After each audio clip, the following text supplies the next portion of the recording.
갈라디아서 4장 1절부터 11절입니다. 오늘 본문의 배경 이해입니다. 바울은 계속해서 율법에 대해 종과 자녀의 비유로 자세히 설명합니다. 종은 아버지의 유업을 누릴 수 없고 자녀는 일정 기간 후 누리게 됩니다. 그 일정 기간이 바로 율법이 개인교사처럼 우리를 보호, 감독하는 기간입니다. 그 기간이 지나 때가 되면 예수 그리스도로 인해 성령을 선물로 받고 하나님의 자녀가 되어 모든 하나님의 유업을 누리게 됩니다. 이를 통해 바울은 예수 그리스도를 믿기 전과 후의 상황을 대조하며 갈라디아 교회 성도들의 어리석음을 지적합니다. 다시 이전처럼 돌아가는 헛수고를 하지 말라고 권면합니다. 1절부터 3절입니다. 내가 또 말합니다. 유업을 이을 사람은 모든 것의 주인이지만 어릴 때에는 종과 다름이 없고 아버지가 정해놓은 그때까지는 보호자와 관리인의 지배 아래에 있습니다. 이와 같이 우리도 어릴 때에는 세상의 유치한 교훈 아래에서 종노릇을 하였습니다.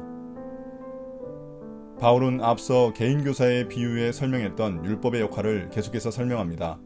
바울은 하나님의 진정한 상속자가 누구냐의 관점에서 율법의 한계를 말합니다. 원래 자녀는 아버지의 유업을 모두 물려받아야 하지만 아직 어릴 때에는 일시적으로 아버지가 정해놓은 때까지 개인교사가 자녀의 보호자, 관리인 역할을 합니다. 어린 자녀는 엄한 보호자 아래에서 종과 다름없는 엄격한 삶을 살게 됩니다. 여기서 아버지가 정해놓은 때가 바로 예수 그리스도께서 오시는 때입니다. 즉 율법은 예수 그리스도가 오시기 전까지만 하나님의 백성을 죄에서 보호하고 관리하는 역할을 담당합니다. 그래서 3절에서 이 율법을 세상의 유치한 교훈이라고 부르며 그 율법 아래에서 종로로 됐다고 말하고 있습니다. 실제 율법이 유치하다는 말이 아니라 복음에 비하면 율법은 초보적인 도덕 원리에 불과하다는 말입니다. 그러므로 메시아 예수 그리스도가 오시면 그때 자녀들은 율법에서 벗어나 하나님의 유업인 구원을 선물로 받게 됩니다. 4절부터 7절입니다. 그러나 기한이 찼을 때에 하나님께서는 자기 아들을 보내셔서 여자에게서 나게 하시고 또한 율법 아래에 놓이게 하셨습니다. 그것은 율법 아래에 있는 사람들을 속량하시고 우리로 하여금 자녀의 자격을 얻게 하시려는 것이었습니다. 그런데 여러분은 자녀이므로 하나님께서 그 아들의 영을 우리의 마음에 보내주셔서 우리가 하나님을 아빠, 아버지라고 부를 수 있게 하셨습니다. 그러므로 여러분 각 사람은 이제 종이 아니라 자녀입니다. 자녀이면 하나님께서 세워주신 상속자이기도 합니다. 4절은 예수 그리스도에 대한 설명입니다. 때가 되자 하나님은 예수님을 마리아의 몸에서 태어나게 하셔서 유대인들처럼 율법의 통제를 받게 하셨습니다. 여기서 강조하는 점은 하나님의 아들이라는 예수님의 신적 지위와 여자에게서 태어났다는 예수님의 인간적 지위입니다. 예수님은 하나님이시자 인간이셨습니다. 예수님이 만약 죄를 지을 수밖에 없는 인간일 뿐이었다면 우리의 죄를 대신 짊어지실 수 없습니다.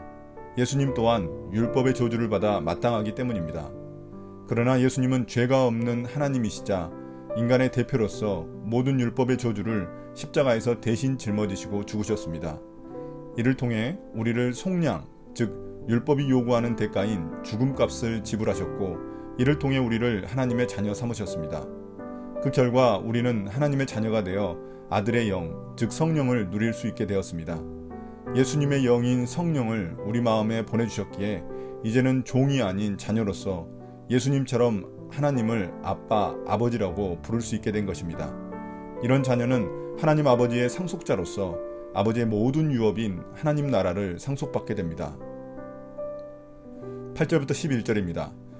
그런데 전에는 여러분이 하나님을 알지 못해서 본디 하나님이 아닌 것들에게 종노릇을 하였지만 지금은 여러분이 하나님을 알 뿐만 아니라 하나님께서 여러분을 알아주셨습니다. 그런데 어찌하여 그 무력하고 천하고 유치한 교훈으로 되돌아가서 또다시 그것들에게 종노릇 하려고 합니까? 여러분이 날과 달과 계절과 해를 지키고 있으니 내가 여러분을 위하여 수고한 것이 헛될까 염려됩니다. 이제 바울은 이전 우리의 모습을 현재 우리의 모습과 대조합니다. 이를 통해 갈라디아 교회 성도들이 율법으로 되돌아가는 것이 얼마나 어리석은 일인지 보여줍니다. 바울은 갈라디아 교회 성도들이 하나님을 알기 전에는 하나님이 아닌 것들, 즉 우상에게 종노릇 했었다고 말합니다. 그들은 그 우상을 즐겁게 해주기 위해 여러 가지 종교의식과 규율들을 지켰을 것입니다.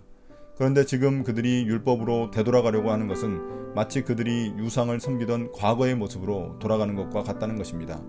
그것을 9절에서 무력하고 천하고 유치한 교훈으로 되돌아가려는 것이라고 말하고 있습니다.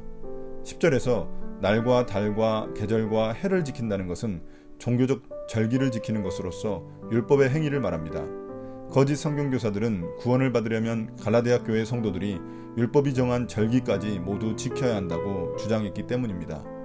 바울은 갈라디아 교회 성도들이 거짓 성경교사들의 말을 따라간다면 바울이 지금까지 했던 모든 노력들이 다 헛수고가 돼버릴 것이라고 말합니다. 바울에게 그들은 복음으로 낳은 자식과 같기 때문에 그들이 다시 종이 되려 한다면 그것은 허무한 일이 되어버립니다. 이것은 마치 이집트에서 해방시켜줬더니 다시 이집트로 가서 종이 되겠다고 말하는 것과 같습니다. 오늘의 묵상 포인트입니다. 첫 번째, 우리가 복음을 잘 알지 못하고 종교 행위와 규율에 얽매인다면 오늘 바울이 지적하는 세상의 유치한 교훈을 따르고 있는 셈입니다. 종처럼 매여 있을 것인지 자녀처럼 누릴 것인지 본인의 선택에 달려 있습니다. 복음이 주는 자유를 하나님의 말씀을 적극적으로 순종하는 데 사용합시다. 두 번째, 우리의 모습 중에 세상 우상들의 종이 되어 살아가고 있는 모습이 있습니까? 하나님은 우리를 자녀로 부르셨는데 혹시 우리가 세상의 자본주의나 물질 만능주의, 성공주의, 쾌락주의의 지배하에 살아가고 있지 않은지 생각해 봅시다. 나의 기도입니다. 주님, 오늘 말씀을 통해 참된 신앙은 하나님 자녀로서의 특권을 누리는 것임을 깨닫게 됩니다. 종처럼 어쩔 수 없이 신앙생활한 부분이 있다면 회개합니다. 하나님을 아버지로 부르는 자녀로서 신앙생활의 참된 자유와 기쁨을 마음껏 누리게 해주세요. 예수님 이름으로 기도드립니다. 아멘.